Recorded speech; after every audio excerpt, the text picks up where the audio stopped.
আলাইকুম।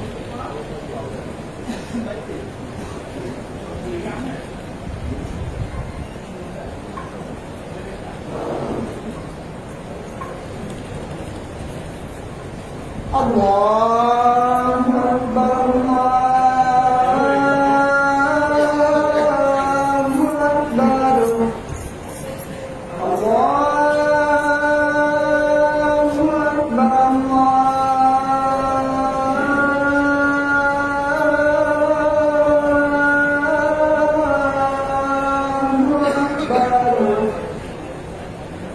আশহাদু আন লা ইলাহা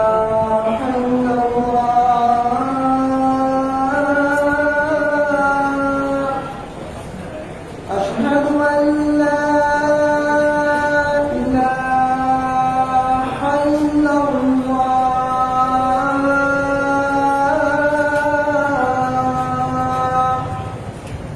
أشهد أن محمدا رسول الله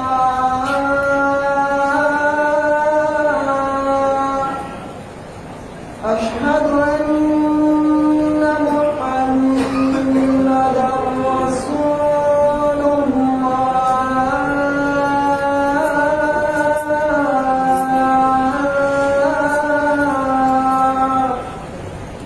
حي على الصلاة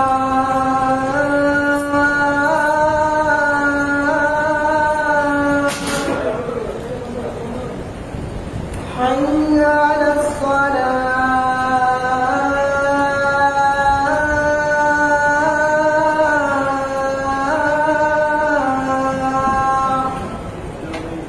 حي على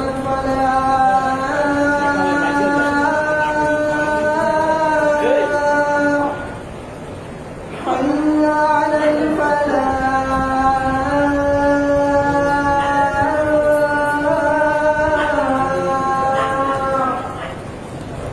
الله أكبر الله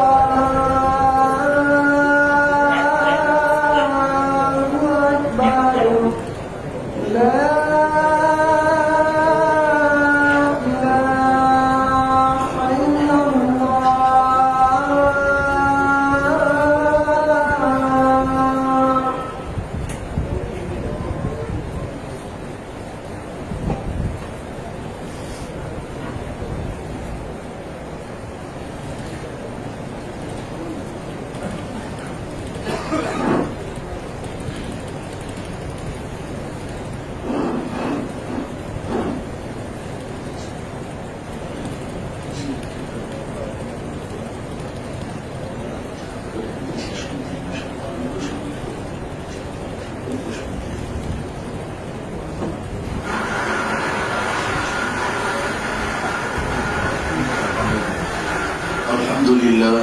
الحمد لله رب العالمين والعاقبة للمتقين والصلاة والسلام على رسوله الكريم أما بعد فأعوذ بالله من الشيطان الرجيم بسم الله الرحمن الرحيم يا أيها الذين آمنوا اتقوا الله حق تقاته ولا تموتن إلا وأنتم مسلمون يا أيها الناس اتقوا ربكم الذي خلقكم من نفس واحدة وخلق منها زوجها وبث منهما رجالا كثيرا ونساء واتقوا الله الذي تساءلون به والأرحام إن الله كان عليكم رقيبا يا أيها الذين آمنوا اتقوا الله وقولوا قولا سديدا يصلح لكم أعمالكم ويغفر لكم ذنوبكم ومن يطع الله ورسوله فقد فاز فوزا عظيما أما بعد فإن خير الحديث كتاب الله وخير الهدي هدي محمد صلى الله عليه وسلم وشر الأمور محدثاتها وكل محدثة بدعة وكل بدعة ضلالة وكل ضلالة في النار. أعوذ بالله من الشيطان الرجيم. بسم الله الرحمن الرحيم. يا أيها الذين آمنوا أنفقوا مما رزقناكم من قبل أن يأتي يوم لا بيع فيه ولا خلة ولا شفاعة والكافرون هم الظالمون. الحمد لله. সমস্ত প্রশংসা সেই মহান রব্বুল আলামিনের জন্য, যে আল্লাহ রব্বুল আলামিন আমাদেরকে পবিত্র মাহে রমজানের দ্বিতীয় সপ্তাহ শেষ করে আমরা তৃতীয় সপ্তাহে বসতে পেরেছি। আল্লাহ আমাদের হায়াত দিয়েছেন, সুস্থ রেখেছেন, সিয়াম অবস্থায় জুমার মসজিদে আসার তৌফিক দান করেছেন। সেই মহান রব্বুল আলামিনের শুকরিয়া আদায় করে আমরা সকলে বলি আলহামদুলিল্লাহ। আল্লাহু সালাম বর্ষিত হোক আমাদের মানবতার মুক্তির দূত সাইয়্যিদুল মুরসালিন, নবীকুল শিরোমণি, নবীদের সর্দার, আমাদের নবী, বিশ্ব নবী মুহাম্মদুর রাসূলুল্লাহ সাল্লাল্লাহু আলাইহি সাল্লামের প্রতি দরুদ সালাম শান্তি বর্ষিত হোক। আল্লাহুম্মা সাল্লি আলাইহি আল্লাহুম্মা বারিক। সবাই কাজ বন্ধ করেন, এটা বন্ধ করেন আমাদের পরে। আলহামদুলিল্লাহ, আজকে আমরা আমাদের প্রথম জমা ছিল জমার গুরুত্ব, রমজানের গুরুত্ব সম্পর্কে।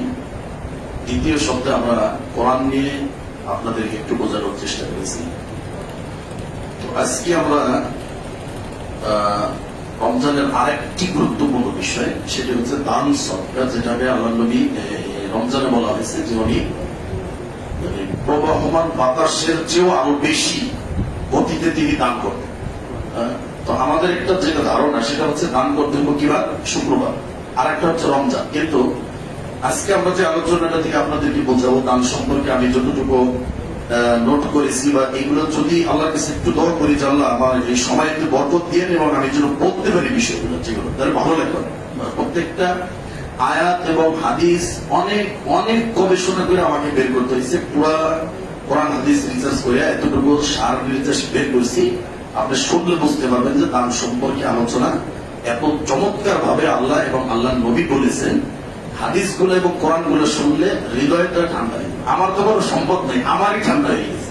আমার কোনো কি নেই, সম্পদ নেই, আমারই ঠান্ডা হয়ে গেছে। তো আপনাকেও ঠান্ডা করতে বাধ্য, কারণ কোরআন এমন একটা জিনিস, এটা বরফের মতো। মুমিন তার অন্তরকে কোনোভাবে সে শক্ত রাখতে পারে না। কোরআন ভিতরে ঢুকে গেলে, একবার যদি ঢুকে যায় তার অন্তর সে ঠিক রাখতে পারবে না। এটা এমন একটা প্রভাব কোরআন। পাহাড়কেও বলা হয়েছে যে পাহাড়ের উপরও যদি কোরআন নাজিল হতো, পাহাড় বইলে থরথর করে কাঁপতে কাঁপতে গিয়ে যেত, পানির মতো পড়ত পাহাড়। এই কোরআন এমন একটা জিনিস, মুমিনের হৃদয়ে ঢুকবে, ওর ভিতর থেকে কি বের হবে? পানি, আলো, নূর বের হবে, ঈমান। সেটা হচ্ছে ঈমানের নূর, সেটা হবে। দেখেন, তো আমি একটা একটা করে আয়াত শেষ করি, তারপর আমরা হাদিসে দেবো। কোনো ব্যাখ্যায় আজকে যাওয়া লাগবে না, শুধু অনুবাদ শুনে তাতে হৃদয়টা কি হয়ে যাবে? ঠান্ডা হয়ে যাবে। মাশাআল্লাহ, কোনো ব্যাখ্যা করতে হবে না। এক আয়াতের আর এক আয়াতের ব্যাখ্যা আমি আয়াত দিয়ে নিয়ে আসছি এবং তাফসীরও আমি হাদিস দিয়ে নিয়ে আসছি। এই জন্য কোনো ব্যাখ্যা করতে হবে, ব্যাখ্যা মিলিয়ে আমি নোট করছি। তো দেখেন, শুরুতেই আমরা যে আয়াতটি পড়ছিলাম যে আল্লাহ ইমানদারদেরকে ডেকে বলছে। তো ইমানদারদেরকে আগেই বলছিলাম যে সিয়াম কাদের উপর ফরজ? ইমানদার যারা। ইয়া আইয়ুহাল্লাযীনা আমানু কুতিবা আলাইকুমুস সিয়াম। দান সম্পর্কে আজকে যে আলোচনা শুনবেন, এই দান সম্পর্কে আলোচনার পরে জীবনের বহু ধারণাটা পরিবর্তন করবেন যে রমজান আর শুক্রবার যাতে দান না করি। দান আমার জীবনের একটা, সারা জীবনের জন্য আমি কন্টিনিউ একটা ইবাদত, এটা আমি বানিয়ে নেব। আজকের আলোচনা থেকে এটা আপনারা শিক্ষা করবেন। দান মানিয়ে যে শুক্রবার আর ওই জুমার দিন আর কোনো কানেকশন করে, এটা যাতে না হয়। দান মানিয়ে ইবাদত, নামাজ যেভাবে ইবাদত পাঁচ ওয়াক্ত, দানও দৈনন্দিন কি একটা ইবাদত, এটা বুঝতে হবে। দেখেন, আল্লাহ বলছেন কোরআনে সূরা আল ইমরান 254 নম্বর আয়াত, তো ইয়া আইয়ুহাল্লাযীনা আমানু আনফিকু মিম্মা রাযাকনাকুম মিন ক্বাবল। বলছিলাম যে দানের ক্ষেত্রে যখনই কথাটা বলছে, আল্লাহ বলছে যে আমি তোমাকে যে রিজিক দিয়েছি সেখান থেকে তুমি কি করো? দান করো। পয়েন্টগুলো মনে রাখবে। বলছে আমি তোমাকে যে রিজিক দিয়েছি সেখান থেকে তুমি দান করো। যদি আমি আপনার কাছে এখন 100 টাকা জমা রাখি, 100 টাকা দিলাম নামাজের আগে, তো কাকা এখান থেকে 50 টাকা আপনি জমাই দিয়ে আচ্ছা, আপনার দিতে কষ্ট হবে? কথাটা বুঝছেন? কিন্তু যদিও এই টাকাটা আমি আপনাকে আগে দিই, যে এই 100 টাকা দিলাম, এখান থেকে জমায় বাক্সতে আপনি 50 টাকা দিয়ে, তাহলে কষ্ট লাগবে? কিন্তু যদি আপনার হয় টাকাটা, তাহলে একটু কষ্ট লাগবে। এই জন্য আল্লাহ বলছে যে আমি তোমাকে যেটা দিয়েছি, তাহলে টাকাটা কার? আল্লাহ। স্পষ্ট। আল্লাহ মিথ্যা কথা বললে ওমান আসরাকু বিনাল্লাহি কিলা, আল্লাহ কখন মিথ্যা কথা বলে? আল্লাহ বলছেন আমি তো, কারণ বান্দা জানে যে দান করতে বললে একটা গরিব বেশি শুরু হবে। এই জন্য আল্লাহ আগেই বলে দিয়েছে তোকে তো আমি চিনি, আমি তো বানাইছি, তুই তো আমার বান্দা। এই জন্য আল্লাহ বলছে কি, আনফিকু মিম্মা রাযাকনাকুম, আমি তোকে যেটা দিয়েছি সেটা থেকে তুই দান কর। কখন দান করবি? সময়টা আল্লাহ বলে দিয়েছে, মিন ক্বাবলি আইয়াতিয়া ইয়াউমুন লা বাইউন ফীহি ওয়ালা খুলুন। সাধারণত আমরা ব্যবসার মাধ্যমে আমরা অর্থ লাভ অর্জন করি। এই জন্য আল্লাহ বলছে যে এমন একটা সময় তোমার কাছে আসবে যে দিন কোনো ব্যবসা চলবে না। সেটা কোন দিন? এমন যেন না হয় যে ওই দিন তোমাকে আফসোস করতে হবে। এখন আমরা কিয়ামত বলতে এখন কি বুঝবো? দুনিয়াতে কিয়ামত হবে এখন? এখন মানে আমাদের কি মৃত্যুটাকে সামনে রাখতে হবে। তার মানে এখন আপনি মৃত্যুবরণ করবেন কখন? আপনি তো সিদ্ধান্ত নিয়েছেন আমরা যে আমরা তো মরবো, দাড়ি দুড়ি পাকবে, হজ করবো, ওমরা করবো, তারপরে একটা সময় আসলে মারা যাবো। এটা আমাদের ধারণা। আসলে এটা ঠিক আছে না? বাইক অ্যাক্সিডেন্ট করে 30 বছরের যুবক মারা গেছে, তাই না? তো মৃত্যুর কোনো কি নাই, কোন সময় সীমা নির্ধারণ করা নাই। আর মৃত্যুর সময় যদি নির্ধারণ করে দিত তাহলে কি সমস্যা হইতো, এই বিষয়ে আলোচনা আবার আলাদা, খুব মজার আলোচনা। যাই হোক, তো বলছিলাম যে সময়টা বলে দিচ্ছে এমন একটা দিন যেই দিন কোনো ব্যবসা বাণিজ্য চলবে না। এই দিনটা আসার আগে, তার মানে আমি এখন মারা যেতে পারি, এখন আমি স্টক করে এখন মারা যেতে পারি। তো সব সময় আমার কি আমার, এটা আমাকে মনে রাখতে হবে। এই দিনটা মানে যে অনেক দেরি আছে এটা না, এটা সব সময়ের জন্য। তো দানটা মানে কি শুক্রবারে না রমজানে না কালেকশনের সময়? যে কোনো সময়। এটা কোরআন থেকে বুঝে। এরপর বলছে ওলা খুল্লাতু, যেই দিন তোমার কোনো বন্ধু বান্ধব চলবে না। এরপর বলছে ওলা শাফা, কারোর পক্ষ থেকে সুপারিশ চলবে না। ওয়াল কাফিরুনা হুমুজ যালিমুন, আর কাফের যারা। তারপরে বলছিলাম যে যেই দিন কোনো সুপারিশ চলবে না, যেই দিন কোনো বন্ধু বান্ধব চলবে না, যেই দিন তোমার কোনো ব্যবসা বাণিজ্য চলবে না, ওই দিনটা আসার পূর্বে আমি যে অর্থটা তোমাকে দিয়েছি, সম্পদ দিয়েছি, ওখান থেকে তুমি ব্যয় করো। তার মানে আমার পকেটে 1 টাকা আছে, ওই টাকার মালিক কে? প্রকৃত মালিক আল্লাহ। আমি শুধুমাত্র ভাড়াটে, মানে আমার পকেটে 10 লক্ষ টাকা আছে, আমি মারা গেলাম, টাকাটা কি আমার? ভোগ করতে পারবো? তো আমি শুধুমাত্র ভাড়াটে, আমার কাছে যত সময় আছে আমি ভাড়াটের মতো আমি আছি, ও টাকাটা প্রকৃত মালিক আল্লাহ। সম্মানিত উপস্থিতি, গেল একটা দেখেন। দ্বিতীয় আয়াত আল্লাহ রাব্বুল আলামিন বলেন, قل لعبادي الذين آمنوا يقيموا الصلاة وينفقوا مما رزقناهم سرا وعلانية। আল্লাহ সূরা ইব্রাহিমের মধ্যে বলছেন, এবার মুমিন থেকে বান্দায় চলে গেছে। মুমিনের থেকেও আল্লাহর একজন বান্দা হওয়া আরো অনেক স্পেশাল গুরুত্বপূর্ণ বিহেভিয়ার, বুঝতে পারেন? আল্লাহর বান্দা হওয়া অনেক কঠিন। একজন মুমিন, মুমিন হওয়ার সত্ত্বেও আবার সে মুশরিক। ওয়া ইউমিনু আকসারুহুম বিল্লাহি ইল্লা হুম মুশরিকুন। মুমিন হয়েও মুশরিক হইতে পারে, কিন্তু আল্লাহর যে বান্দা হবে মানে তার একেবারে একনিষ্ঠভাবে শুধু আল্লাহর ইবাদত করতে হবে। কিন্তু মুমিন সে কখনো কখনো আল্লাহ বাদেও অন্য ইবাদত করতে পারে, সম্ভাবনা আছে, হয়েছে পারে। কিন্তু আল্লাহর বান্দা যিনি হবেন তিনি কখনই আল্লাহ ব্যতীত অন্যের ইবাদত করার সুযোগ হবেন, আল্লাহ দিবে না। এবার আল্লাহ বান্দাদেরকে বলতেছেন যে যারা ঈমান এনেছো সালাত পড়ো। আমাদের সবাই ঈমান আছে তো, সালাত আমরা পড়ি, দুইটা দেখেন। এরপর বলছে ওয়ায়ুনফিকু মিম্মা রাযাকনাহুম সিররা ওয়া আলানিয়া। তো যদি তুমি ঈমানদার দাবি করার সালাত পড়ো, দাবি যদি থাকে তাহলে গোপনে প্রকাশ্যে একটু দানটা করো। তার মানে ঈমান যেভাবে আনছো তারপরে সালাতটাও জুড়ে নিয়েছো, এই দানটাও তোমার জন্য আমি একটা ইবাদতের রূপ দিয়ে দিলাম। এটাও তোমাকে করতে হবে, কন্টিনিউ। এখন দেখেন তারপর বলছে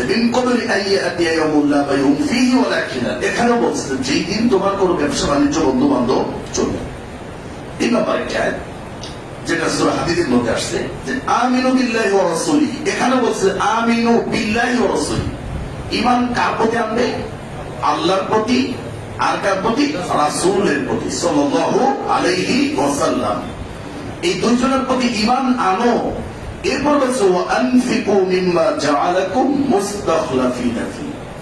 তিন নম্বর অপশন কি, ইমান যখন পাকাপুক্ত হয়ে গেছে আল্লাহর প্রতি, আর রাসূলকেও চিনে নিয়েছো, জীবনটাকে তুমি রাঙিয়ে নিয়েছো সুন্নাহর দ্বারা, এবার তুমি কি করো, দান করতে থাকো। কোথায়? ওই যে তোমার পৈতৃক সূত্রে যে তুমি অর্থটা পেয়েছো। কারণ কেউই পৃথিবীতে টাকা পয়সা নিয়ে কিনে না, জন্ম নেয় না, হয়তো পিতার থেকে পায় বা ব্যবসা বাণিজ্যের মাধ্যমে পায়। আর যদি বলেন যে না, ব্যবসার মাধ্যমে যেটা পাই এটা আমার নিজের কামাই বা আমার নিজের মেধা দিয়ে আমি করি, কারণ আপনি কারণের সাথে মিলবেন। কারণ কি বলছিল? কারণ বলছিল যে আমার যত অর্থ সম্পদ এটা আমার বুদ্ধি, মেধা, আমার যোগ্যতা দিয়ে আমি অর্জন করছি। এই জন্য কারণকে ওই সম্পদ সহ জমি নিতেছি, কি করছে, দাবিয়ে দিয়েছে। তাহলে কারণের কথাটা কোরআনে কেন আনলো? তুমিও যদি কারণের মতো চিন্তা ভাবনা করো যে তুমি ব্যবসা করে তুমি লাভবান হচ্ছ, তোমার নিজের যোগ্যতা, তোমার নিজের পরিশ্রম, তোমার নিজের কৌশল, তোমার নিজের আইডিয়া, সবকিছু যদি তুমি এটা ধরে নাও, তাহলে তোমাকেও ওই কারণের মতো আমি তোমার অমত সম্পদ কি করবো, দাবিয়ে দেবো, কোনো কাজ করবো। অথবা কারণের মতো ডাবাইলো না, মনে করেন ডাবাই দিল না, কিছু বললো না। এমন হইতে পারে যে ওই সম্পদ দিয়ে তুমি যে একটা দিনের কাজ করবে, দান করবে, মসজিদে দেবে, মাদ্রাসায় দেবে, একটা কোরআন কিনে দেবে, একটা বাচ্চা কি করবে, বা এই দিনের কাজ করতে পারে না, তাহলে ডাবাই দেবে। মাটির নিচে নেমে যাওয়া আর আপনার উপরে থাকা অবস্থায় কোনো ফায়দা হইল না, ইসলামের সওয়াব হইল না, আপনার ব্যাংকে পড়ে রইল, এটার কোনো ফায়দা আছে? তো মাটির নিচে থাকা আর উপরে থাকা সমান কথায়, বুঝতে পারেন? অনেকে যুক্তি দিতে পারে যে আমার তো ডাবে না, এখনো ঠিকই আছে। ঠিক আছে, যে ওইভাবে দিনের কোনো কাজ হবে না। আপনার একটা ওয়াজ মাহফিল হবে, একজনে 5,000 টাকা দিয়ে দিচ্ছেন, আপনার 10 টাকা দিতে আপনার কি হয়, কষ্ট হয়। এই টাকা দিয়ে কি হবে?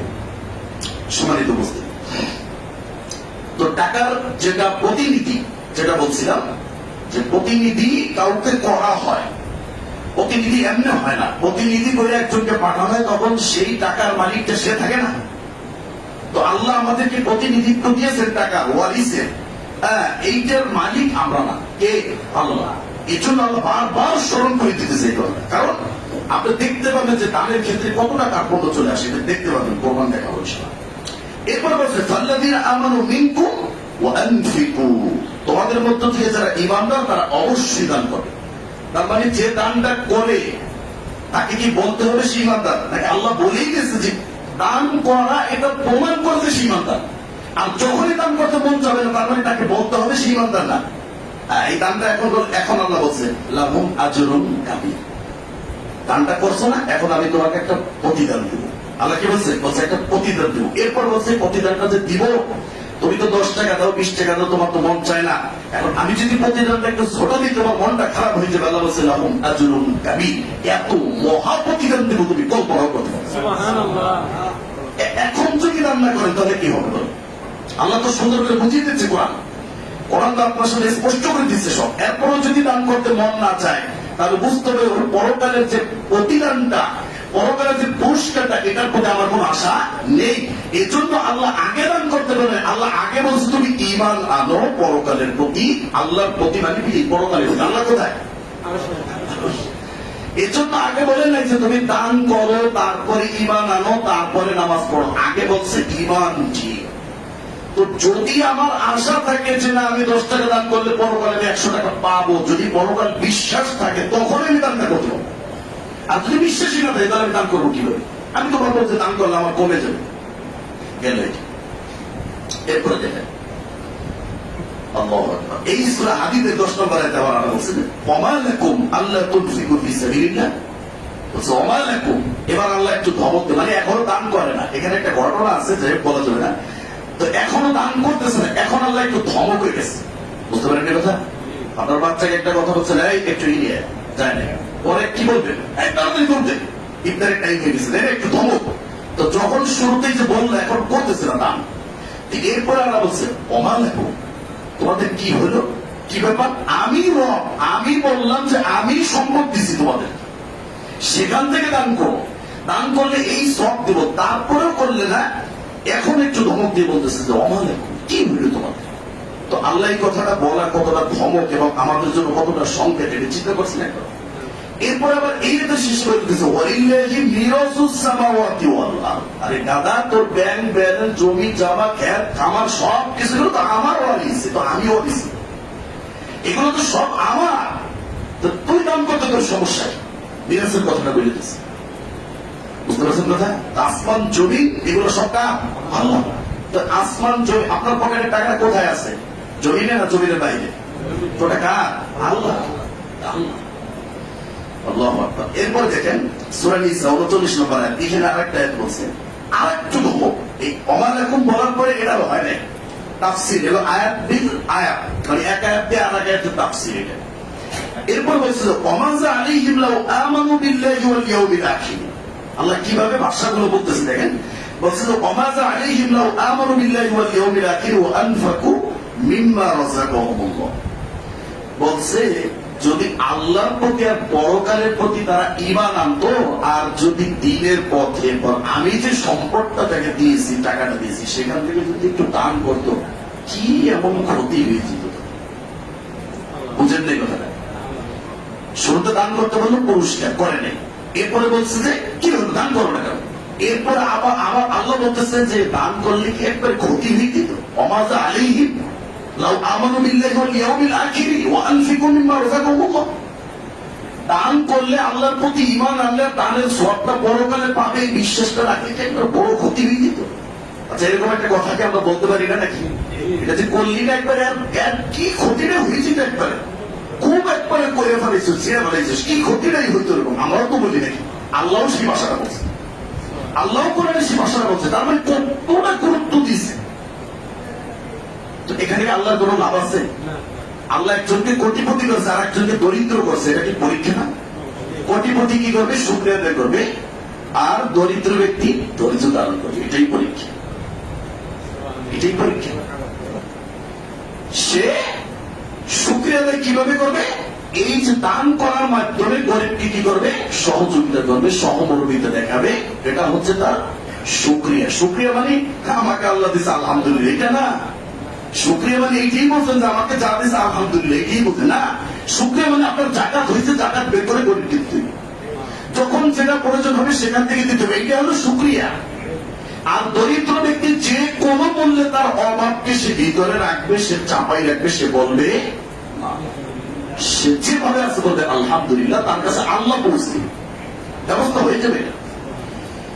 এই হচ্ছে কথা। এখন দেখেন কথাটা কিভাবে আল্লাহ বলো যে কি এমন ক্ষতি হইতো তোমাদের দান করলে, দেখতে শুধু দান করে এসে আমার কাছে আমি কি দিই। আল্লাহু আকবার, খুব চমৎকার আয়াতগুলো, আমার কাছে খুবই ভালো লাগে। এরপর বলছে ওয়াকানা আল্লাহু বিহিম আলিমা। এরপর আবার আল্লাহ একটু ক্লিয়ার করছে তার একটা সিফাত দিয়ে, বলছে যে শোনো, তুমি যে দান করো, মাঝে মাঝে হয়তো মনে হয় যে কি দিলাম না দিলাম, কেউ দেখে কিনা না দেখে। আল্লাহ বলছে শোন, আমি সব দেখি, আমি সব জানি। তুই যেটা দান করো সেটা আমি জানি, ভয় নাই তোর, তোরটা মিস হবে না। সবও দিব, প্রতিদানও দেবো, সবই দেব, তুই কোনো চিন্তা করিস না। এরপরে দেখছে আল্লাহু আকবার, খুব চমৎকার আয়াতগুলো, আল্লাহ আমাদেরকে বোঝার তৌফিক দান করুন, আল্লাহুম্মা আমিন। তারপর আরেকটু সতর্ক আমাদেরকে করতেছে আল্লাহ রাব্বুল আলামিন, ইয়া আইয়ুহাল্লাযীনা আমানু লা তুলহিকুম আমওয়ালুকুম ওয়া লা আওলাদুকুম আন যিকরিল্লাহ। আল্লাহর দ্বীন থেকে, আল্লাহর ইসলাম থেকে, কোরআন থেকে তোমাদের ধন সম্পদ আর তোমাদের সন্তান সন্ততি তোমাদেরকে ফিরিয়ে না রেখে ওয়া মান ইয়াফআল যালিকা ফাউলাইকা হুমুল খাসিরুন। যদি তোমাদের সম্পদ যদি তোমাদের জন্য বাধা হয়ে দাঁড়ায়, সন্তান সম্পদ, তাহলে পরকালে অবশ্যই তোমরা ক্ষতিগ্রস্তদের অন্তর্ভুক্ত হবে, এটা তোমরা মাথায় রেখো। এরপরে আল্লাহ রাব্বুল আলামিন যেটা বলছেন, ওয়ানফিকু মিম্মা রাযাকনাকুম মিন ক্বাবলি আন ইয়াতিয়া আহাদাকুমুল মাউত। তোমরা দানটা কখন করবো? ওই যে বলছিলেন কিয়ামত, এক জায়গায় বলছে কিয়ামতের পূর্বে, এমন একটা দিনের পূর্বে যেই দিন কোনো ব্যবসা বাণিজ্য চলবে না। এখন বলতেছে মৃত্যু আসার পূর্বে, মৃত্যুর কথাটা বলে দিচ্ছে এটা। হ্যাঁ, সূরা, এটা হচ্ছে মুনাফিকুনের মধ্যে। তো যাই হোক, এরপরে বলছে যে মিম্মা রাযাকনাকুম মিন ক্বাবলি আন ইয়াতিয়া আহাদাকুমুল মাউত ফায়াকুলু রাব্বি লাউলা আখারতানি ইলা আজালিন করিব। মরার সময় এখন বলতেছে যে আল্লাহ আর একটু সময়, কি বলতেছে? দেখছেন, মানে বান্দা আমাদের পরিস্থিতি আর আল্লাহর কথাবার্তা কি সুন্দর ভাবে চলতেছে। এখন যে মরণ এসে গেছে, বুঝতে পারছে এখন মরবে, এখন বলতেছে কি আল্লাহ একটু সময় দেন, এখন আমি দান করে একবার আল্লাহর ওলি, একেবারে গাউস কুতুব পীর হয়ে যাবো, একেবারে এই দেশের ভিতর সবচেয়ে বড় দানবীর আমি এখন হবো। আল্লাহ বলছেন ওয়ালা ইউআখিরুল্লাহু নাফসান ইযা জাআ আজালুহা। মরণের সময় সবার নির্ধারিত তার এক চুল পরিমাণ করে এদিক সেদিক হবে। আল্লাহু খবীরুম বিমা তা'মালুন। তুই সারা জীবন কি করছো, তুই দান করবি না না করবি, আর তোকে যদি আমি এখন সময় দিই তাও তুই কি করবি, এটা জানে কে? আল্লাহ বলছেন আমি জানি, তোকে চিনি, তোর নাম কি আমি চিনি তোকে, তোর নাম যে কি এটা আমি ভালো করে চিনি। আর এই জীবনে 60 বছর জীবনে তুই 60 টাকা দান করছিস মাত্র, আর এখন যদি তোর আরো 70 বছর জীবন দিই তাহলে তুই 55 টাকা দান করবি, তুই 65-তে যাবি না, এটা আমি ভালো করে চিনি। তোর নাম কি? আব্দুল খালেক, এটা আমি চিনি তোকে। তাহলে বলছিলাম দেখেন, তারপরে আল্লাহ রাব্বুল আলামিন বলছেন যে এটা খুব চমৎকার একটা, যে ওমা আমালুকুম ওয়ালা আওলাদুকুম বিল্লাতি তুকাররিবুকুম ইনদানা যুলফা। আল্লাহ রাব্বুল আলামিন বলছেন তোমাদের ধন সম্পদ, সন্তান সন্ততি, এগুলোর মাধ্যমে তোমরা আমার নিকটবর্তী হতে পারবে না, ইল্লা মান আমানা ওয়া আমিলা সালিহা, তবে তোমার ঈমান লাগবে, আমলে সালেহ লাগবে, এটার মাধ্যমে আমার নিকটবর্তী হতে পারবে। ফাউলাইকা লাহুম জাযাউদ দিফি বিমা আমিলু ওয়া হুম ফিল গুরুফাতি আমিনুন। তোমাদের প্রতিদানকে, যে 1 টাকা দান করলে আমি 10 টাকা বাড়াই দেবো, 10 টাকা বললে 100, 100 বললে 700, 700 থেকে 1000, 1000 থেকে লাখ, লাখ থেকে কোটি, কোটি থেকে আমি কোথায় গিয়ে ঠেকাবো, এটা আমার ইচ্ছে, তোমার ঠেকাবো না। তুমি তো দান করবে 1 টাকা, আমি তোমাকে লক্ষ টাকার সব দেবো, কেউ ঠেকাইতে পারবে? আল্লাহ বলছেন লাউ বলে আমি কাউকে পরোয়া করি না, আমি মহান দান, আমি আমি দিদি কি ঠেকাবে, আমাকে কে ধরবে, আমি দেব সওয়াব। একজনকে 10 টাকার সওয়াব দেবো, একজনকে 20 টাকা, আমার ইচ্ছে, এটা আল্লাহর ক্ষমতা, এটা কেউ বলার কিছু রাখবে। সম্মানিত উপস্থিতি, আল্লাহ রাব্বুল আলামিন আমাদের বোঝার তৌফিক দান করুন। দেখেন তারপর আল্লাহ রাব্বুল আলামিন বলছেন, দানটাকে একটা ব্যবসার কথা বলছে, ইন্নাল্লাযীনা ইয়াতলুনা কিতাবাল্লাহি ওয়া আকামুস সালাহ ওয়া আনফাকু মিম্মা রাযাকনাহুম সিররান ওয়া আলানিয়া ইয়ারজুনা তিজারাতান লান তাবুর। বলছে যারা আল্লাহর কোরআন পড়ে, যারা সালাত আদায় করে, যারা তাদেরকে দেওয়ার সম্পদ থেকে আল্লাহর পথে ব্যয় করে, গোপনে প্রকাশ্যে, ইয়ারজুনা তিজারাতান লান তাবুর, তারা এমন একটা ব্যবসার দিকে আগাচ্ছে, এটা এমন একটা ব্যবসা যেই ব্যবসার কোনো কি নাই, ক্ষতি নাই, লস নাই, ধ্বংস নাই। তার মানে আপনার দামটা কি হচ্ছে, চিন্তা করছেন?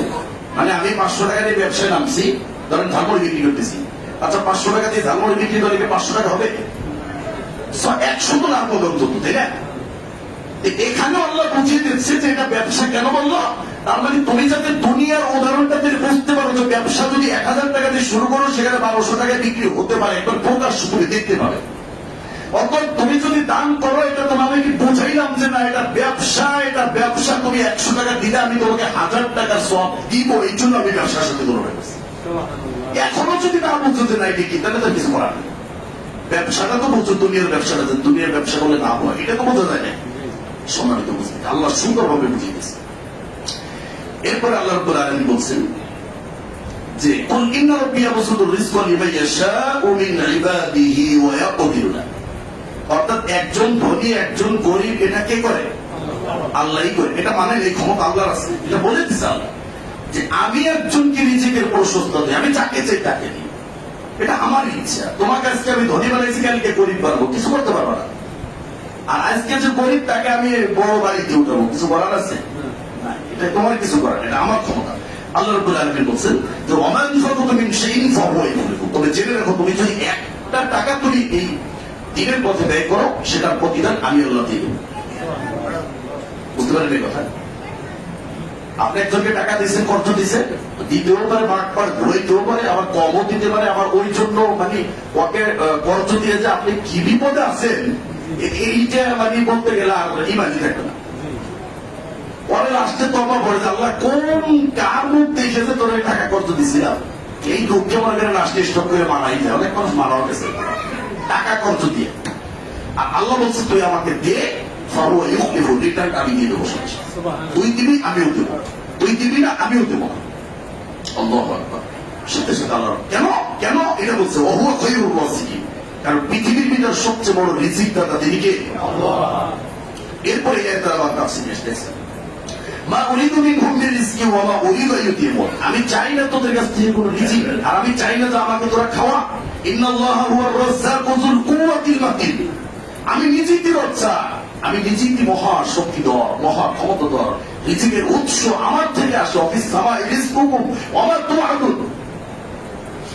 রিজিক কোথা থেকে আসে? আসমান থেকে আসে। আসমানে কে আছে? আল্লাহ আছে।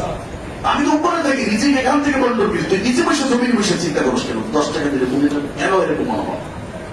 এটা নয়। তো আল্লাহ রাব্বুল আলামিনের ক্ষমতা কিভাবে তুলে ধরেছে দেখেন। এরপর বলছেন ওয়াইদা কিলা লাহুম আনফিকু মিম্মা রাযাকাকুমুল্লাহ ক্বালা আল্লাযীনা কাফারু। এটা একটা চমৎকার আয়াত দেখেন, সূরা ইয়াসিনের মধ্যে একটা চলে আসছে যে যখনই মানে আমাদের চরিত্রটা তুলে ধরেছে সূরা ইয়াসিনের মধ্যে, দেখেন কিভাবে তুলে ধরেছে। বলছে ওয়াইদা কিলা লাহুম আনফিকু মিম্মা রাযাকাকুমুল্লাহ, যখনই বলা হয় যে আল্লাহ তোমাদেরকে যা দিয়েছে সেখান থেকে একটু দান করো তো দেখি, তখন কি বলে জানেন? বলছে ক্বালা আল্লাযীনা কাফারু লিল্লাযীনা আমানু আনুতিমু মা লা ইয়াশাআল্লাহু তাআলা। তা আল্লাহ এটা চাইলে দিতে পারতো, আমাদেরকে বলে কি তোমার আল্লাহ না দেয়? মানে কাফেরদের জবাব এটা, যে বলছে যে একটু দান করো, তো বলছে আল্লাহই তো চাইলে ওদেরকে খাওয়াইতে বলে দিতে পারবে, আমাদেরকে দিতে বলো না। কথা বুঝছেন নাই? আমি যদি বলি যে এখন এদিকে দান করেন, এই যে এই করেন, তাহলে আল্লাহই তো আপনাদেরকে দিতে পারবে, আমাদেরকে বলেন কি? এটাই বুঝতে হইব। তো এইটাই পরীক্ষা। আল্লাহ একজনকে এই যে দরিদ্র বানাই আপনাকে ধনী বানাইছে, এই গরিবের যে ঘাটতিটা পুরো করবেন, এটা আপনি জাকাতের মাধ্যমে করবেন, সাধারণ দানের মাধ্যমে করবেন, এটা আপনার জন্য সুযোগ। ওই দরিদ্র আল্লাহর শুকরিয়া আদায় করবে আর আপনি তাকে দিয়ে সওয়াব অর্জন করবেন। এটা একটা বাধ্য, বিশাল বড় নিয়ামত আল্লাহ। তো এই যে কথাটা বলা যে দান করলে আমরা কেন দিব, আল্লাহ তো দিতে পারবে, এটা কাদের চরিত্র? কাফেরদের চরিত্র। কাদের বলে? কাফেরদের চরিত্র। আর কাফের কখনো পরকালে সফলকাম হবে? হ্যাঁ, ওয়াইদাত লিল কাফিরিন, জাহান্নামকে একমাত্র রেডি করা হয়েছে কাদের জন্য? কাফেরদের জন্য। সবাই যদি বুঝতে, তা আমরা কখনো এই বাক্য বলবো না, যতটুকু পারি, যে যতটুকু পারি আমরা কি করবো? দেওয়ার চেষ্টা করবো। আল্লাহ আমাদের তৌফিক দান করুন। আল্লাহ এরপর দেখেন আল্লাহ রাব্বুল আলামিন বলেন ফাআম্মা মান আতা ওয়াত্তাকা, যারা আল্লাহর পথে দান করে এবং এই দানটার যে সওয়াব এটা আল্লাহর কাছে পাবে এই আশাও যারা করে, যারা পরহেজগার মুত্তাকি, তারপরে আবার কি করে? ওয়াসাদ্দাকা বিল হুসনা, বলছিলাম যে দানের সওয়াব পাবে এটাও সে বিশ্বাস করে, ফাসানুয়াসসিরুহু লিল ইউসরা, তার দিন দুনিয়ার সব কিছুকে আমি সহজতার মধ্যে করে দেব, সবকিছু সহজ করে দেব। সুবহানাল্লাহ।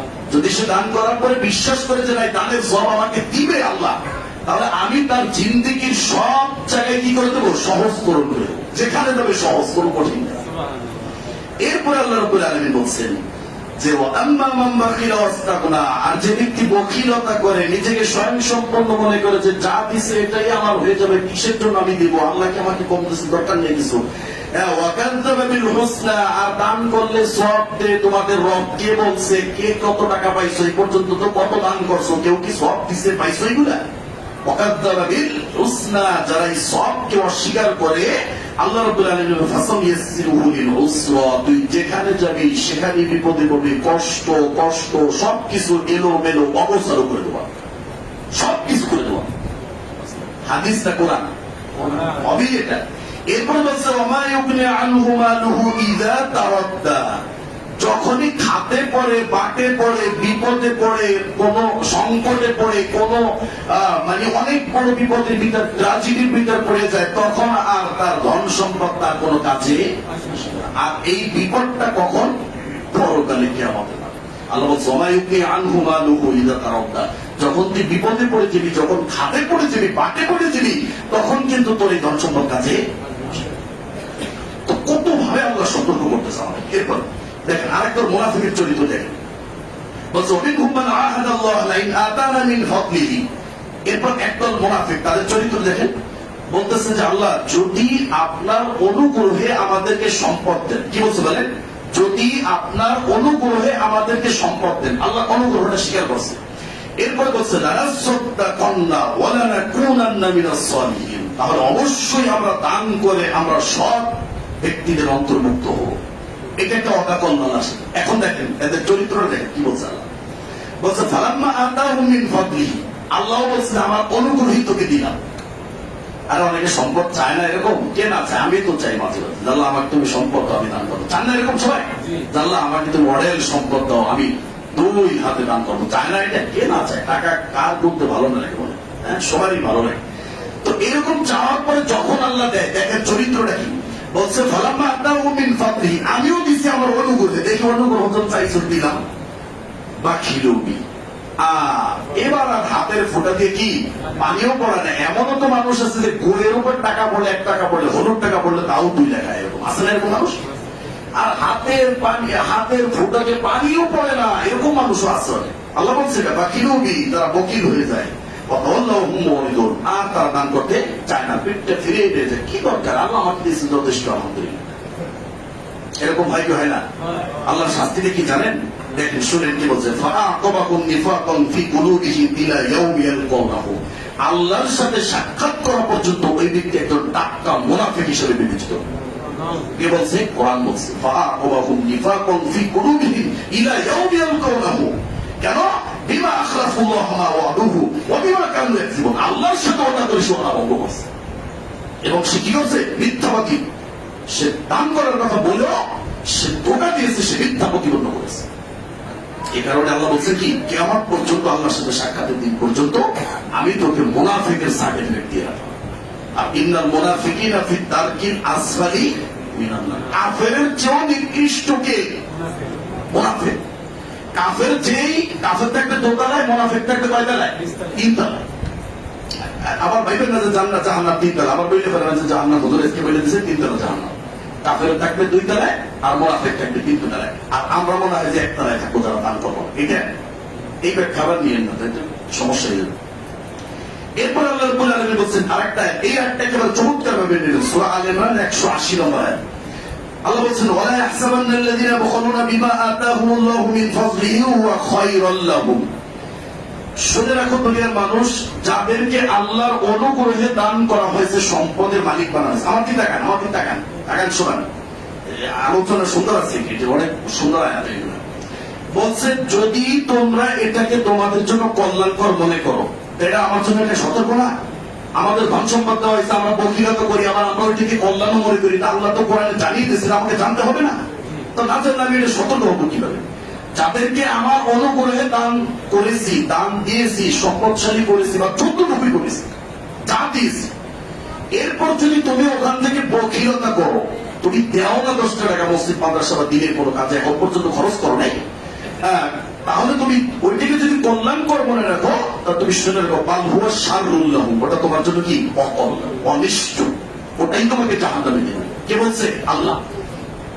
এরপর বলছে, সাইয়ুতাওয়াকুনা মা বাখিলু বিহি ইয়াওমাল কিয়ামা, ওই দানটাকে কিয়ামতের মাঠে যেটুকু নিয়ে তুমি বখিলতা করেছো, তার মানে আমার ওইটা দেওয়া দরকার ছিল, আমি দেই নাই। দুনিয়াতে যদিও আমার কাছে ওইটা থাকে, পরকালে ওই অংশটা যেটা দেওয়া আমার জন্য হক ছিল, ওইটা আমার গলায় পেঁচিয়ে দেওয়া হবে। কোনটা? যেটা আমার দেওয়া দরকার ছিল, প্রয়োজনের অতিরিক্ত। আমার কাছে 50 টাকা আছে, সেটা থেকে 10 টাকা দিলে আমার এমন কিছু হবে না, তারপরেও আমি দেই নেই। আল্লাহ বলছে, ওই অংশটা 50 টাকা না, ওই 10 টাকা বিচারের মাঠে আমি তোমার কি করবো? লটকিয়ে দেবো, ঝুলিয়ে দেবো, পেঁচিয়ে দেবো। একটা হাদিস বলবো এই বিষয়ে। তারপর বলছে, আসমান জমিনের মালিকানা কার হাতে? আল্লাহর হাতে। দেখেন, তারপরে যারা ধন সম্পদ জমিয়ে রাখে তাদের জন্য খুব কঠিন সতর্ক আয়াত, সূরা তাওবার 34-35 নম্বর আয়াত। আল্লাহ বলছে, ওয়াল্লাযীনা ইয়াকনিজুনা আয-যাহাবা ওয়াল ফিদ্দাতা ওয়া লা ইউনফিকুনাহা ফি সাবিলিল্লাহ, যারা স্বর্ণ, রূপা, টাকা পয়সা, ব্যাংক ব্যালেন্স কাটতি বস্তা করে রাখে। আগের মানুষ, আপনারা তো যে ব্যবসা করছেন, যে কাটতি বস্তা থাকলেও মানা যায়, তাই না? কাটতি পকেট, বিশাল বড় পকেট, একেবারে ব্যবসা হয়েছে, দেখছি খুব ভালো। এই পকেটের ভিতর যদি জমাই রাখেন, ধন সম্পদ যদি বের না করেন, আল্লাহ বলছেন যে যারা এগুলো করবে, আল্লাহর পথে ব্যয় করবে না, দ্বীনের পথে ব্যয় করবে না, তাদের জন্য ফাবাশশিরহুম বিআযাবিন আলীম, নবী তুমি জানিয়ে দাও, আমি তাদেরকে যন্ত্রণাদায়ক শাস্তির ঘোষণা জানিয়ে দাও। কি যন্ত্রণাদায়ক শাস্তি? ইয়াওমা ইউহমা আলাইহা ফি নারি জাহান্নামা ফাতুকওয়া বিহা জিবাহুহুম ওয়া জুনুবুহুম ওয়া যুহুরুহুম। বলছে, এই যে আপনার বাড়তি ধন সম্পদ, টাকা, ব্যাংক ব্যালেন্স, এটাকে আগুনের ভিতর জ্বালানো হবে। কোথায়? মানে আয়াতটাকে তো আপনি শুধু অনুবাদ শুনবেন না, এখন আপনাকে চলে যেতে হবে বিচারের মাঠে। সবাই একটু মনের ভিতরে কল্পনা নেন যে আমি যে সম্পদগুলো জমা করছি, এই সম্পদগুলো আমি দান করি নেই, এটা জমা হয়েছে। এই ধন সম্পদ, এই স্বর্ণ রূপা এখন জাহান্নামের আগুনে এটা জ্বালানো হচ্ছে পরকালে। আমি সেখানে দাঁড়িয়ে দেখতেছি দৃশ্যগুলো, যে আমার ধন সম্পদটা জ্বালিয়ে দেওয়া হচ্ছে। জ্বালানোর পরে, ওইটা জ্বালানোর পরে একেবারে কালো হয়ে গেছে, তারপরে কয়লা হয়ে গেছে, গরম তাপ দিয়ে তারপর আল্লাহ রাব্বুল আলামিন বলছেন তার কপালে, তার পিঠে, তার পাশে সব জায়গা ওইটা দিয়ে সেট দেওয়া হয়েছে। এখন এটা যদি আপনি শুধু অনুবাদ শুনেন যে এরকম, তাহলে বুঝতে পারবেন না। এখন ওই বিচারের মাঠের দৃশ্য আপনার ভিতরে নিয়ে আসতে হবে যে এরকম গরম করে যদি আমার কপালে একটা সেট দিতে আমার কেমন থাকে, আপনাকে লাভটি করতে। আর যখন আপনার লাভ দেবেন তখনই পকেট থেকে টাকাটা কি বুঝতে পারেন এই কথা। আল্লাহর শাস্তিটা কেন দেখে? আল্লাহ বলছেন যে যখনই তুমি এটা অনুভব করবে যে তোমাকে এরকম তোমার ধন সম্পদ, আমি তো কোরআন দেখে এটা দিতে হবে। আল্লাহ বলছেন তোর ধন সম্পদ স্বর্ণরূপ আমি জাহান্নামের আগুনে জ্বালাবো তোরটা, মানে তুমি একটা এটা নিয়ে আল্লাহ নিতে পারবে না? নাকি বাড়িতে রেখে দেবেন এটা আল্লাহ নিতে পারবে না নাকি? এটা বিশ্বাস হয় না? আল্লাহ এটা নিয়ে জাহান্নামে দিবে। ওই জাহান্নামের চুলা, জাহান্নামের আগুন, দুনিয়ার সম্পদ, দুনিয়ার টাকা। চুলা কোথায়? জাহান্নামে। আগুন কোথায়? জাহান্নামে। পড়বে কোথায়? জাহান্নামে। আমাকে শাস্তি হবে কোথায়? জাহান্নামে। আমি পড়ে যাচ্ছি কোথায়? দুনিয়াতে। চিন্তা করে দুনিয়ার অর্থ সম্পদ জাহান্নামের আগুনে জ্বালানো হবে। চুলাটা কত বড়, আগুনের তাপ কত বড়, দুনিয়ার আগুনের আরো 69 গুণ পাওয়া বেশি। কিসের আগুন?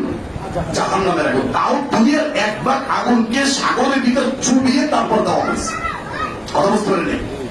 এই দুনিয়াতে যে এক ভাগ দেওয়া হয়েছে, এক ভাগও আমরা সহ্য করতে পারতাম না। এটাও নদীর ভিতর একটা চুবনি দিয়ে তারপর দেওয়া হয়েছে। হাদিস আছে, দলিল আছে। এটা তাতেই আমরা তাপ সহ্য করতে পারি না। কিছুদিন আগে আমার ভুলে গেছে, এখনো ভুলে আছে। কথা বলছে এটা দুনিয়ার আগুন। এই অর্থ সম্পত্তি আমার কি হবে যে দুনিয়ার অর্থ সম্পদ যদি আমি জমা করে পরকালের জাহান্নামের আগুনের তাপ দিয়ে যদি আমাকে সেটা খেতে হয়, তাহলে এর থেকে কপাল পড়া হতভাগা আছে? এই জন্য আল্লাহ বলছে যে ওই আগুন জ্বালিয়ে তোর কপালে একটা সেট মারবো যাতে তুই সতর্ক হয়ে উঠিস। এরপর তোর পিঠেরটা দেবো যাতে টাকা বের হয়ে যায়। এরপর তোর পাঁচড়ে দেবো, টাকা বের হবে না। কত দেখছেন? তো আল্লাহ তো বলতে পারতো তোর হাতে মারবো, তোর মাথায় মারবো, তোর পায়ে মারবো, বলতে পারতো না? দেখেন কত সুন্দর করে আল্লাহ সাজাইছে। এখন যদি মনে করেন ধরে দেখেন, কারণ মানুষের পকেট থাকে কোথায়? বুকে। মাথায় কি পকেট থাকে? দেখছেন কারো মাথায় পকেট থাকে? আল্লাহ কিন্তু সব বলে দিয়েছে যাতে তোর সম্পদটা বিচারে মাঠে আমার আগুনে না পড়ে। আর এইটার শেখা যাতে তোর খাওয়া না লাগে তার আগে তুই সতর্ক হয়ে আয়। আমার কোরআন গুলো শোন, আমার হাদিস গুলো তুই নিয়ে নে, তাহলে তার কোনো সমস্যা নেই। দেখেন এরপর বলছে হাদা মা কানাস্তুম লিআনফুসিকুম, মানে ওই সম্পদটা বলবে যে এই যে তুমি জমা করে রাখছিলে না, আমি এই যে তোমার সেই সম্পদ। মানে সম্পদের সময় কি বলবে? কথা বলবে।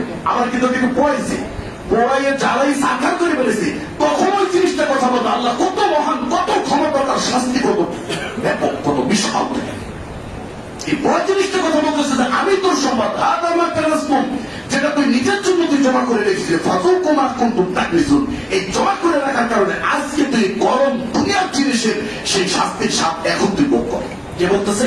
সম্পদ কথা বলছে না, সম্পদটা ওই সম্পদ কথা বলবে। তার মানে আমি যেটা দান করলাম না, এটা তো পূর্বে জাহান্নামে যে সেটা তো দিবে, আমার কথাও বলবে। বিষয়টা কি বুঝতে পারছেন নাকি? বোঝা যায় নাকি? আরেকটা আবার বলি না, বলবো না। এরপর একটা হাদিস আল্লাহ রাব্বুল আলামিন বলছেন যে যাকে আমি ধন সম্পদ দিয়েছি, মান আতাহুল্লাহু মালান। আপনাদের কি ঘুম আসছে একটু? সবাই একটু আলহামদুলিল্লাহ বলেন তো। সবাই আল্লাহ তোমার এই কোরআনের আয়াত সবাই যেন বুঝতে পারে, আল্লাহ এই শাস্তির সম্মুখীন যেন আমরা না হই, আমি যেন বোঝাতে ব্যর্থ না হই। আল্লাহ তো বলছিলাম আল্লাহ যাদেরকে সম্পদ দিয়েছে, ওই সম্পদটা থেকে যদি সে যাকাত আদায় না করে, যাকাত তো দিতেই হবে, এটা বিধান ইসলামের। যাকাত তো দিতেই হবে, এটা ইবাদত, এটা বিধান, এটা দিতেই হবে। ও সম্পদ আপনি খেতে পারবেন না। যাকাতের পাশাপাশি দানের যে ফজিলত গুলো বলতেছেন, যাকাত তো ইবাদত, ওটা তো ব্যতিক্রম ইবাদত, ওটা দিতেই হবে। ওটা যাকাত আদায় করতেই হবে, এটা আলাদা বিষয়। তো বলছিলাম যারা করলো না, মুসিলাহু মালহু ইয়াউমাল কিয়ামা, সুজাআন আকরা।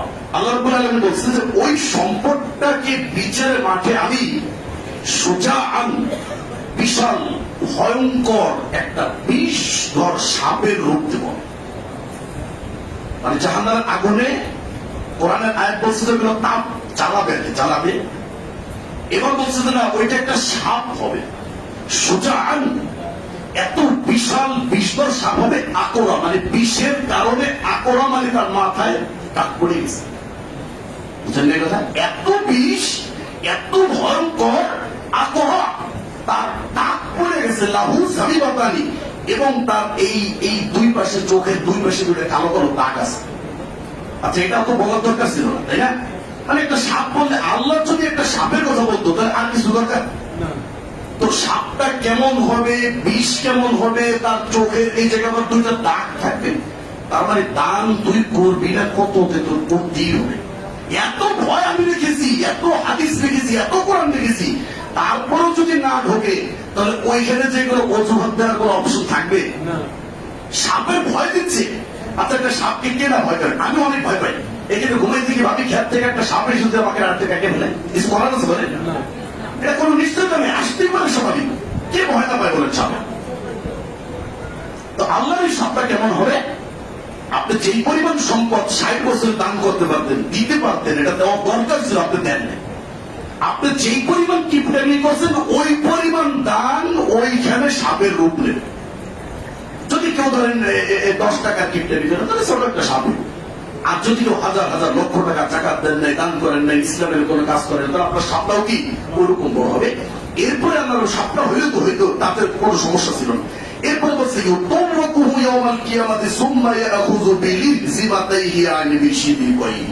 এরপরে সাপটা হয়েছে অসুবিধা নেই, সাপ হয়ে ঘুরে বেড়াতেছে, আমরা সাপ ফেলা দেখতাম, কোনো সমস্যা ছিল না, বুঝলেন নাই? এরপরে আল্লাহ রাব্বুল আলামিন বলছে ওইটাকে তোর গলায় পেঁচাই দেবো, আর তোর এখানে একটা মারবে, এখানে একটা মারবে, এখানে একটা মারবে, এখানে একটা মারবে। মানে বুঝছেন এগুলা কি বোঝা যায়? আসলে বোঝা যায় না এগুলো। মানে এই দৃশ্যটা কেমন হইতে পারে?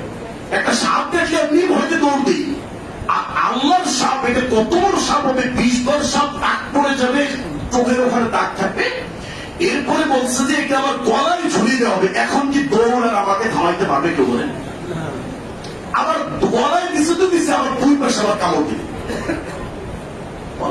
কি ভয়ঙ্কর! আল্লাহ, তুমি আমাদের কি এই অবস্থা থেকে তুমি মুক্তি দান করো। এই অবস্থা যেন আমাদের কারো জীবনে না আসে, পরকালের জীবনটা যেন আমাদের এরকম না হয়। এই অবস্থার সম্মুখীন আমরা হতে পারবো না। আল্লাহ, তুমি আমাদেরকে হেফাজত করো। এইভাবে করার পরে এরপরে তো হইতো দেখেন হাদিসগুলো কিভাবে নবী সাজিয়েছেন। সময় করুন আনা মালুক আনা কামজু। এরপরে সাপ ঠোকর মারবে, আবার ও কথাও বলবে যে আমি তোর মাল, আমি তোর গচ্ছিত সম্পদ। এখন কেমন লাগে বলেন? সাপ হয়েছিল বাবা, খেলা দেখতাম শেষ হয়ে যেত। এরপরে গলায় ঝুলিতেছ, তাও মাইনে নিতাম। এরপরে 2-4-5টা কামড়তেছে, এটাও মানতাম। এখন আবার কথা বলা শুরু করছে যে আমি তোর মাল, আমি তোর ধন সম্পদ। এখন কেমন লাগে বলেন? কিভাবে হাদিসটা সাজানো দেখতে পাচ্ছেন? এটা হচ্ছে নবীজির হাদিসের শিক্ষা।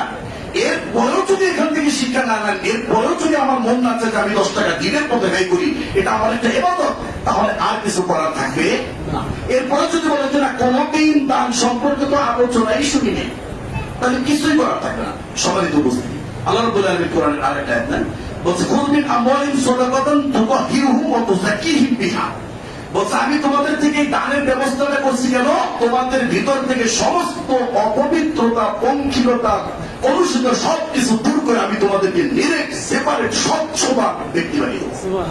দানের মাধ্যমে ব্যক্তি কি হয়? পবিত্র হয়ে যায়, তার নফস পবিত্র হয়। কত আফলাহা মান তাযাক্কা, যে ব্যক্তি পবিত্র হলো, পবিত্রতার ঘোষণা যার জন্য সাব্যস্ত হলো, ওই ব্যক্তি সফল না। চিন্তা করছেন? তাহলে দানের মাধ্যমে এটা সম্ভব। এরপর আল্লাহ রাব্বুল আলামিন বলছেন যে আমি ওয়াসাল্লি আলাইহিম, হে নবী, যারা দান করে তাদের জন্য আপনি একটু দোয়া করেন। ইন্না সালাতাকা সাকানুল লাহুম, আপনার দোয়াটা তাদের জন্য যে বড়ই প্রশান্তিদায়ক। তাহলে দান করলে কার দোয়া পাওয়া যায়? নবীর দোয়া পাওয়া যায়। কেন দান করবো? নবীর দোয়ার জন্য, পরকাল থেকে বাঁচার জন্য, জাহান্নামের আগুন থেকে বাঁচার জন্য। সবাই তো বুঝতে নেই। আল্লাহ নবী বলছেন যে as-সাদাকাতু তুতফিউল খাতিয়া কামা ইউতফিউল মা'উ ওয়ান-নার।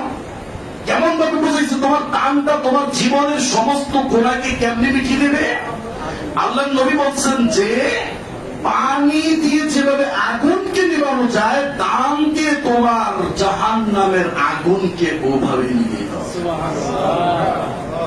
চিন্তা করছেন কত জিনিস ছিল, তাই না? কিভাবে আল্লাহ নবী আমাদেরকে বুঝেছে যে দান করবা, দানের একটা অ্যামাউন্ট তোমার জমা আছে, মানে এটা তোমার একটা পানি। যদি তুমি জাহান্নামের আগুনে চলে গেছো কোনোভাবে, ওই পানিটা মাইরে দিলে, দানটা মাইরে দিলে তোমার জাহান্নামের আগুনটা নেমে যাবে, তোমাকে জান্নাত আনতে বাধ্য হবে। তো যদি আমার আমল এটা না থাকে তাহলে সেই পানিটা আমি পাবো? তবে দান আমার জন্য বিচারের মাঠে কিসের কাজ করবে? পানির কাজ করবে। তাহলে যে যতটুকু অপরাধ করেন সেই অনুযায়ী তাকে পানি জমাইতে হবে। যদি বোঝেন যে আমি বড় জাহান্নামে যাবো, তাহলে আপনাকে বড় বড় দান করে কি করতে দিব? পানিটা ব্যারেল বইরে বইরে পানি নিতে হইব আপনাকে। 2 টাকা দান করলে তো হবে না। দেখেন একটা, এরপর বলতেছে বিদ্যাকন্যা হলো বিশিক্ষিত আমরদিন, সামান্য একটা খেজুরের বিচি পরিমাণ দান হলেও দান করে তুমি জাহান্নামের আগুন থেকে বাঁচতে হবে, জাহান্নামের আগুন থেকে। এরপরে আল্লাহ নবী বলছেন যে লা তাকুমু সাআতু হাত্তা ইয়াতুফা আহাদুকুম বিসাদাকাতিহি লা ইয়াজিদু মা ইয়াকবালুহা।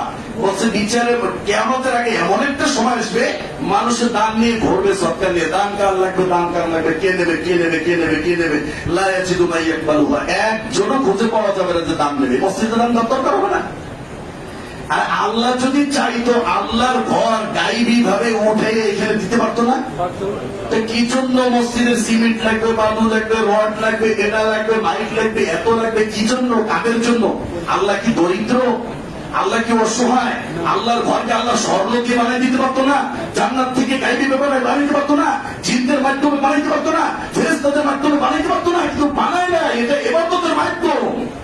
তোরা ইবাদত করবি, তোরা আমার কর, সেটার ভিতরে সওয়াব আছে। আর তুই যদি দুনিয়াতে মসজিদ বানাস, তোর জান্নাতের ভিতরে বাড়ি বানাই দেবো আমি। আমি যদি বানাই দিই তো তোর জন্য নিয়ামতটা বলছি তো হিতাস তুই। কত দয়ালু! তা তো আমার রহমান নাম থাকে না? বুঝেন এগুলা? বুঝেন? হ্যাঁ, দেখেন এগুলো বলছে আল্লাহ। তারপর বলছেন যে যার কাছে নিয়ে গেছিল বলছে, এ কি বলতেছে? বলছে আর রজুল্লাহ জিত্তা বিহা বিল আমসিলা কবিল তুমা। বলছে গতকালকে যদি নিয়ে আসতি তাহলে নিতাম। কি বলছে? গতকালকে যদি নিয়ে আসতি তাহলে এটা আমি নিতাম। আজকে দরকার নেই। মানে কথাটা বুঝেন নাই মনে, যে একটা হাদিসের কত গুরুত্বপূর্ণ, যে আজকে একজন ব্যক্তির কাছে আপনি দান নিয়ে গেছেন, ও বলতেছে যে আজকে আমার দরকার নেই, গতকালকে যদি আসতে তাহলে আমার দরকার ছিল। তারপরে আল্লাহ কত মহান দাতা, যে একদিনের ভিতরে আপনাকে কোটি কোটি বাড়িয়ে দিচ্ছে। একদিনের ভিতরে সে ব্যক্তি দান নেওয়া থেকে অমর করতে তার দরকার নেই। এটা কত মহান দাতা, তিনি দিতে পারলেন, এটা বিশ্বাস আপনাকে রাখতে হবে। সম্মানিত উপস্থিতি, এরপরে দেখেন বলছে 2 জন ফেরেশতা প্রতিদিন, 2 জন ফেরেশতা দান যারা করে তাদের জন্য 2 জন ফেরেশতা আলাদাভাবে পাঠানো হয়। যে দান করে ওই ফেরেশতা দোয়া করে আল্লাহুম্মা আতি মুনফিকান, আল্লাহুম্মা আতি মুনফিকান খলাফান। বলছে আল্লাহ, যেই ব্যক্তি দান করছে ওর দানের প্রতিদানটা একটু তুমি দেও না। কে দোয়া করে? ফেরেশতা। কথা বুঝে দেয়। তো দান করলে কার দোয়া পাওয়া যাবে? ফেরেশতা।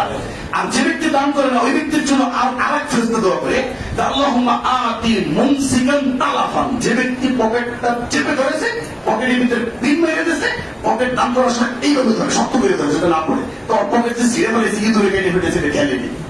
ধরছে ইঁদুরটা চাইবা, আল্লাহ ইঁদুরের মাধ্যমে পকেট রাত্রেই কেটে দিতেছে, পকেটে যে টাকা রাখছে ওটা রাস্তায় পড়ে গেছে, মনে নেই। এখন তো দুঃখ লাগছে, হায় হায় দেওয়াই কি ভালো ছিল। এখন দুঃখ করে, আসলে কেউ দেওয়ার জন্য আসছিল? ওই ইঁদুরে ডেকে বলেছে পড়ে গেছে, এখন বলেছে দেওয়া ভালো ছিল। চিন্তা করছেন? এরকম আছে না নাই? আছে, অনেক মানুষ আছে এরকম। সম্মানিত উপস্থিতি, তা আল্লাহ রাব্বুল আলামিন বলছেন যে না, আল্লাহর ফেরেশতারা দোয়া করে যে ব্যক্তি দান করে না তার সম্পদ তুমি ধ্বংস করে দাও আল্লাহ। তো ফেরেশতার দোয়া কি মিস হবে? হবে না। তারপর দেখেন আল্লাহ রাব্বুল আলামিন বলছেন যেদিন বিচারটা শুরু হবে, সব কিছু যখন নীরব হয়ে যাবে, সূর্য তোমার মাথার উপর চলে আসবে, কেমন একটা অবস্থা আপনাকে মনে করতে হবে। আল্লাহ রাব্বুল আলামিন বলছেন যে ওই দিনটায় বান্দা সাদাকা বিসাদাকাতিন ফাআখফাহা হাত্তা লা তা'লামা শিমালুহু মা তুনফিকু ইয়ামিনুহু। তোমার ডান হাত দান করছে, বাম হাত জানে নাই, বাম হাত দিছে, ডান হাত জানে নাই, এরকম ব্যক্তিদেরকে ওই কঠিন দিনে আমার বিশেষ ছায়ায় আমি দান করবো। তো দান করলে কোথায় ছায়া পাওয়া যাবে? বিচারের কঠিন দিনে আল্লাহর বিশেষ ছায়ায়, বিশেষ বান্দা হিসেবে বিবেচিত হয়ে সেই ছায়ার নিচে আমি জায়গায় পাবো। এইগুলো যদি মনে না থাকে তাহলে দান করতে মন চাইবো? মন চাইবো না এটা। এরপরে দেখেন আল্লাহ রাব্বুল আলামিন বলছেন যে দাউ মারদাকুম বিসসাদাকা। তোমার বাবা অসুস্থ, প্যারালাইসিস, বা তুমি অসুস্থ, যে কোনো অসুস্থ ব্যক্তির জন্য আমি একটা দানের অপশন রেখে দিয়েছি, অসুস্থ ব্যক্তির থেকে যদি তুমি স্মরণ করে দান করতে পারো, দাবুম আল্লাহ তুমি সদাকা, তোমার দানের মাধ্যমে ওই ব্যক্তিকে তুমি ওষুধ খাওয়িয়ে যত টাকা তুমি খরচ করতে, তুমি যদি তার কিঞ্চিত পরিমাণ তুমি দান করতে পারো আল্লাহর পথে, ওই টাকাও তোমার বাঁচবে, ওখানে তুমি বরকত পাবে। আর ওই ব্যক্তিকে আমিও এমন ভাবে সুস্থ করে দেবো, তোমার ওই ঔষধ হয়তো কিছুদিন সুস্থ থাকবে, কিন্তু আমিও যদি সুস্থ করে দেই, জিন্দিগিতে ওই রোগ জিনিস, ওই রোগ নামে কোন জিনিস তোমার ভিতরে আর থাকবে। আমরা কি ডাক্তারের চিকিৎসা নেব, নাকি দান করে আল্লাহর চিকিৎসা নেব? যদি হাদিস বুঝি, তাহলে অসুস্থ ব্যক্তি হইলেই আমাদের স্মরণ করতে হবে যে একটা ওষুধ আছে, তাহলে শুক্রবার আর শনিবার দান করার কথা মনে থাকবে না। যখনই অসুস্থ হবে তখনই আমার মনে করতে হবে যে একটা তো অপশন আছে, আল্লাহর ঘরে আমি কি করি, বা আমি একটা দিনের পথে ব্যয় করে আমি এই অসুস্থতা থেকে কি করতে পারি, চিকিৎসা নিতে পারি। আরেক বিশ্বাস থাকতে হবে, মুসা আলাইহিস সালামকে যখন খাওয়াতেছে ফেরাউন, বিশাল বাহিনীর সামনে নদী, মুসা আলাইহিস সালাম গুলো খাওয়াইছে, আল্লাহ আমাকে রক্ষা করবে, আল্লাহ রক্ষা করে নেই, মুসা তুমি লাঠি নদীর ভিতরে আঘাত করো, রাস্তা হয়ে যাবে। ফেরাউন গেছিল, তাই না? ফেরাউন যেতে পারছে না। মুসার বিশ্বাস কি যে আল্লাহ আমাকে বাঁচাবে, তাহলে আপনারও যদি বিশ্বাস করি না আমি 50 টাকা দিচ্ছি, আমাকে লক্ষ টাকার রোগ থেকে আল্লাহ মুক্তি দেবে, মুক্তি দিতে পারবে না? বিশ্বাস যার যেমন, আর কাজটাও হবে সেরকম। তাওয়াক্কুল আল্লাহর প্রতি যেমন হবে, আপনার ওই দানের টাকায় ওই অসুস্থ ব্যক্তি সুস্থ ওইরকম তাড়াতাড়ি। আর যদি মনে করেন যে আরে এটা কি হয় না, 10 টাকা দিচ্ছি, এদের ক্যান্সার রোগ ভালো হয়ে যাবে, সম্ভব, তাহলে গেল শেষ, আমও গেল, সালাও গেল। সবারই তো বুঝতে, এইরকম চিন্তা ভাবনা আমাদের হবে না। এরপর দেখেন বলছে কুল্লু মিন ফি জিল্লি সাদাকাতিহি হাত্তা ইউকবা বাইনান নাস। এটা আরো গভীর একটা হাদিস। বলছে আপনি যদি 10 টাকা দান করেন, বিচার মাঠটা যেদিন কায়েম হবে, বলছে সমস্ত মানুষ দাঁড়িয়ে থাকবে একদিকে, আর যারা দান করবে ওই কঠিন গরম কঠিন পরিস্থিতিতে তাদের জন্য ওই দানটা আলাদা একটা স্পেশাল জায়গা হয়ে থাকবে, যেই জায়গা সেই দানের নিচে তারা বসে থাকবে। আমি যদি দান না করি তাহলে সেই জায়গাটা আমার জন্য হবে? তার মানে দান করলে বিচারের মাঠে আমার জন্য বিশেষ একটা জায়গা হবে, সেটার নিচে আমি একটুকে বসতে পারবো। মরুভূমিতে যারা চলে তারা যদি একটা গাছ দেখে বাবা দুপুরবেলা, তাহলে গাছের কাছে যে যখন বসে পানির পিপাসা লাগে, যদি একটু পানি খায় তখন কেমন লাগে? শুধু তো ভালো লাগে। ওই যে একজনে বলে বলছিলাম না যে তুমি আমার কি বান্দা, আমি তোমার রব, বলে বলেছিল আনন্দ খুশি। আসলেই ভালো লাগে এটা। তো যেই দিন দেখবেন যে বিচার হয় না, আল্লাহ আসে না, আরে জর্ষক মাঝে মাঝে আসতে একটু দেরি করে, রাস্তায় জ্যাম থাকে, তখন যারা আপনার ওই যে কোর্টে কাছারিতে থাকে তারা অধৈর্য হয়ে যায়। সকাল থেকে আসছি, কতদিনের মামলা, এতদিন পর্যন্ত বসে দিচ্ছি, অধৈর্য হয়ে যায়, তাই না? এরকম হয় না কোর্ট কাছারিতে? তো বিচারের মাঠটা এরকম আল্লাহ আসবে না, 50,000 বছর পরে আসবে। মানুষ কত সহ্য করতে পারে দেখবে, পাপ অনুযায়ী ঘাম ঝরতে থাকবে, ঘাম হয়ে নদী হবে, সাগর হবে, কারো হাঁটু পর্যন্ত, কারো কোমর পর্যন্ত, কারো মাথা মাথা ডুবে যাবে পাবে, তাও আল্লাহ আসবে না, কিছু করতে পারবেন? সেই সময় আপনার সরকার নিচে আপনাকে একটু বসতে পারবে, আর কিছু দরকার আছে বলে তো 10 টাকা দিলে সমস্যা একটাই। এরপর আরেকটা বলছে ইয়াস্তাজিলুল মুমিনু ইয়াওমাল কিয়ামাতি ফি জিল্লি সাদাকাতিহি, ইমানদার ব্যক্তি তার সবকার ছায়ার নিচে সে বিচারের মাঠে বসতে পারবে। এরপর আরেকটা বলছে সনাইউল মারুফ তাকি মাসারিয়াস সু, যত ধরনের বিপদ আছে, যত ধরনের বিপদ আছে, এই বিপদ থেকে বাঁচার একটা অপশন আল্লাহর নবী দিয়েছে, সেটা কি? সুবহানাল্লাহ। বুঝতে পারলেন? যে কোনো বিপদে পড়ছে, যে কোনো বিপদ, সেই বিপদ থেকে রক্ষা পাওয়ার জন্য আল্লাহ নবী কি ফয়সালা দিয়েছে? দানের ফয়সালা করে দিয়েছে। একটা ছোট্ট দান শুনে, একজন খ্রিস্টান 60 বছর একটা গির্জায় বসে ইবাদত করেছে, 60 বছর সহিহ তারগিবের মধ্যে হাদিস আসছে।